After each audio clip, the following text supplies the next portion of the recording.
नमस्कार दोस्तों। कल G20 समिट में ऐसा एक मोड़ आया था कि जिस समय पर प्रधानमंत्री नरेंद्र मोदी जी और यूएसए प्रेसिडेंट जो बाइडन हैं जो उनके बीच में आपसा सहमति बननी थी कि वे प्रेस कॉन्फ्रेंस कर एक साझा बयान जारी करेंगे।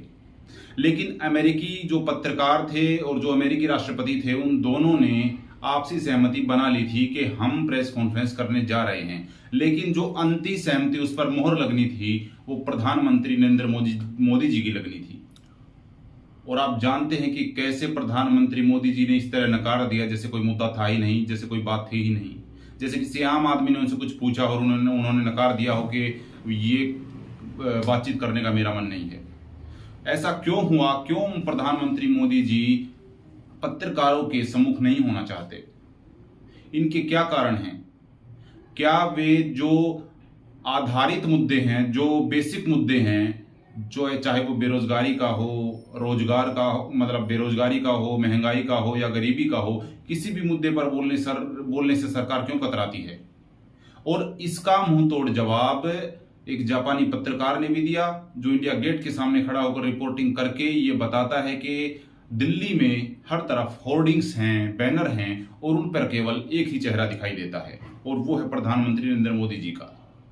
उन्होंने ये बताया, जापानी पत्रकार ने, कि कैसे यदि ये समरूप हमारे सामने आ रहा है उसमें क्या दिखाई दे रहा है? यही दिखाई दे रहा है, केवल एक चेहरा, एक निशान। और इसका सीधा सीधा मतलब उन पत्रकार ने बताया कि प्रधानमंत्री नरेंद्र मोदी इस G20 समिट को न केवल एक अंतर्राष्ट्रीय जो देशों का संगठन है, आर्थिक सुधार के लिए बनाया गया है, न केवल उस पर चर्चा करना चाहते हैं, अपितु G20 समिट के जरिए अपनी चुनाव प्रचार की प्रक्रिया को भी तेज कर रहे हैं, जिसका फायदा वे 6 महीने होने वाले चुनाव में लेना चाहते हैं।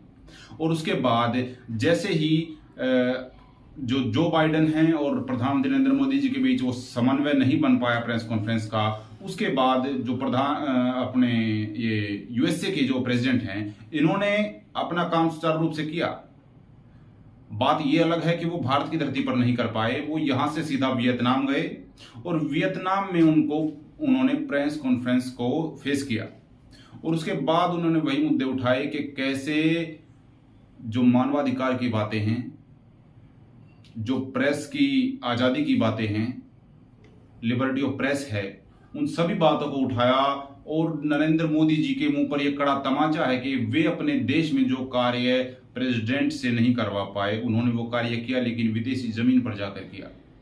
दोस्तों, G20 समिट कल खत्म हो चुका है और सभी नेता लगभग अपने देशों की ओर वापस जा चुके हैं। लेकिन G20 अपने पीछे जो छोड़ गया वे निशान देखने योग्य हैं। देखने योग्य बात यह है कि G20 समिट से हमारे देश को क्या फायदा हुआ। सबसे बड़ी देखने वाली बात जो हुई वो कल ये हुआ कि नरेंद्र मोदी जी जो मीडिया के लोग हैं उनसे मिले, और उनसे किस तरह मिले वो भी बहुत बड़ी चर्चा का विषय है। किसी भी न्यूज चैनल से उन्होंने एक बात तक नहीं की, बस सबकी ओर यूं यूं हाथ हिलाते गए। किसी के भी सवाल का जवाब नहीं दिया गया। अगर किसी न्यूज चैनल ने उनके आगे माइक किया कुछ सवाल के लिए, तो सिक्योरिटी गार्ड जो उनके साथ थे, अंगरक्षक उनके, उन्होंने माइक को दूर उनका हाथ हटा दिया गया, जो न्यूज रिपोर्टर थे उनका। और लगातार कई जो न्यूज चैनल उनकी चाटुकारिता करते हैं।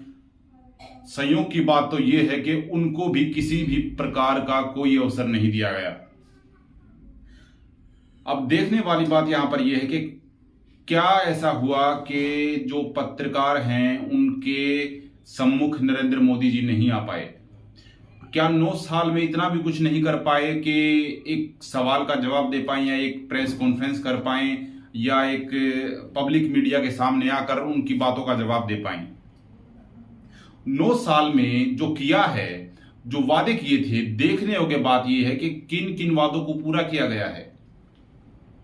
या तो वादे पूरे नहीं किए गए, या वादे झूठे किए गए, या उनके पास कोई जवाब देते नहीं बन रहा है। 9 साल में जो बात हुई वो केवल जो धर्म के आधार पर राजनीति हुई उसके ऊपर तो बात हुई। अगर बात नहीं हुई तो गरीबी पर नहीं हुई, बात नहीं हुई तो रोजगार पर नहीं हुई, बात नहीं हुई तो महंगाई पर नहीं हुई। अब पीछे आपने देखा था कुछ दिनों पहले कि कैसे स्मृति ईरानी से एक न्यूज एंकर ने, पत्रकार ने पूछते ये टमाटर के ऊपर सवाल पूछा कि आपका घर में 300 रुपए किलो टमाटर हैं, इसके ऊपर क्या बात बनती है। तो उल्टा उन्होंने पत्रकार को ही उनके निजी सवालों में उलझा दिया और फिर बात को खत्म कर दिया, रफा दफा कर दिया और बोले कि आपको मेरे निजी जीवन से क्या लेना है, आप सरकार की पॉलिसीज की बात कीजिए। आप ही ये सोचकर बताइए कि क्या महंगाई सरकार की पॉलिसीज में शामिल नहीं है? क्या रोजगार, बेरोजगारी जो है ये मुद्दा किसी सरकारों का नहीं है? G20 समिट के बाद अब देखने वाली बात यह है कि कैसे जिन लोगों को, जो गरीब लोग हैं, झुग्गी झोपड़ी वाले लोग हैं, उनको कवर कर दिया गया था टेंटों से, अब वो टेंट हटेंगे और उन्हें एक चैन की सांस आएगी, एक लंबी सांस वो लेंगे, क्योंकि उनको घुटन महसूस हो रही थी कि कैसे उनको पर्दे के पीछे दबा दिया गया है। जो पर्दे के पीछे खेल खेला गया वो हम सभी के सामने था।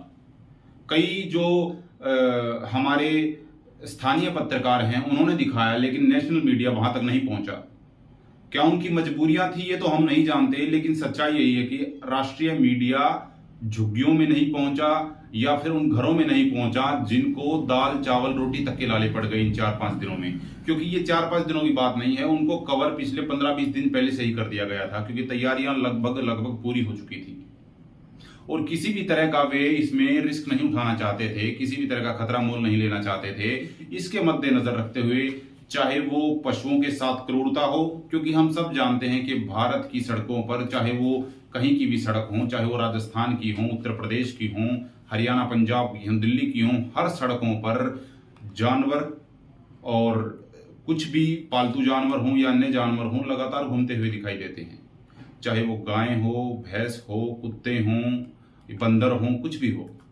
लेकिन सरकार ने उनको किस क्रूरता से पकड़कर, ठूस कर, खून से लथपथ हैं, काट मार कर, कैसे ट्रकों में भर भर कर कहां पर स्टोर किया गया, उनके खाने पीने की व्यवस्था नहीं की गई। मैं केवल मनुष्यों की नहीं, पशुओं की भी बात कर रहा हूं। मनुष्यों को भी, रेहड़ी पटरी वाले लोगों को कैसे एमसीडी ने उनके सामान को उठाकर, तोड़कर पैक कर दिया और सीधा जाके डंप यार्ड में डाल दिया। न उनको समय दिया गया, न उनको इसके लिए मुआवजा दिया गया। लेकिन बात सबसे अधिक जो है वो देश की आम जनता की है। देश में जो खास लोग आए उसकी एवज में देश के आम लोगों को बहुत कठिनाइयों का सामना करना पड़ा है और इस आम जनता से ही कोई भी सरकार गद्दी पर बैठेगी 2024 के चुनाव में, चाहे वो मोदी सरकार हो या अन्य सरकार हो। तो जब तक देश की आम जनता की फिक्र किसी भी राष्ट्रीय नेता को या प्रधानमंत्री को नहीं होगी, तो स्वाभाविक सी बात है वो आम जनता भी उस देश के राष्ट्राध्यक्ष को सम्मान की नजरों से नहीं देखेगी। उनमें भी वो क्रोध भर जाएगा जो उनके साथ क्रूरता की गई है। सबके मन में ये तो आता है कि हमारे साथ इतना बुरा व्यवहार क्यों किया गया। एक पत्रकार ने एक आम आदमी से सवाल किया तो उसने बड़े ही आम लहजे में कह दिया कि हम तो बहुत खुश हैं कि बहुत बड़े बड़े लोग आ रहे हैं, लेकिन हम इस कार्रवाई से नाखुश हैं कि यदि कोई बड़ा लोग हमारे घर में आता है, बड़े आदमी आते हैं, तो वे गरीब आदमियों को कुछ देकर जाते हैं। पर उन्होंने कहा कि गरीब आदमियों का तो सब कुछ छीन चुका, उनका रोजगार, उनकी रेहड़ी पटरियां, जो वे नुक्कड़ पर कोई भी दुकान लगाते थे, सबको तोड़ दिया गया। उनकी रोजमर्रा की जिंदगी को तहस नहस कर दिया गया। अब देखने वाली बात यह कि G20 समिट के बाद किस तरह से वे लोग उभर कर आएंगे या किस तरह से अपने आप को स्थापित करेंगे, या सरकार उनको विस्थापित करने के लिए किसी भी तरह का योगदान या मुआवजा उन लोगों को देगी, और किस तरह से उनकी जिंदगी क्या वही सुचारू रूप से चल पाएगी जैसे कि कुछ दिनों पहले चल रही थी। इन्हीं तरह खबरें देखने के लिए हमारे साथ बने रहिए। जय हिंद, जय भारत।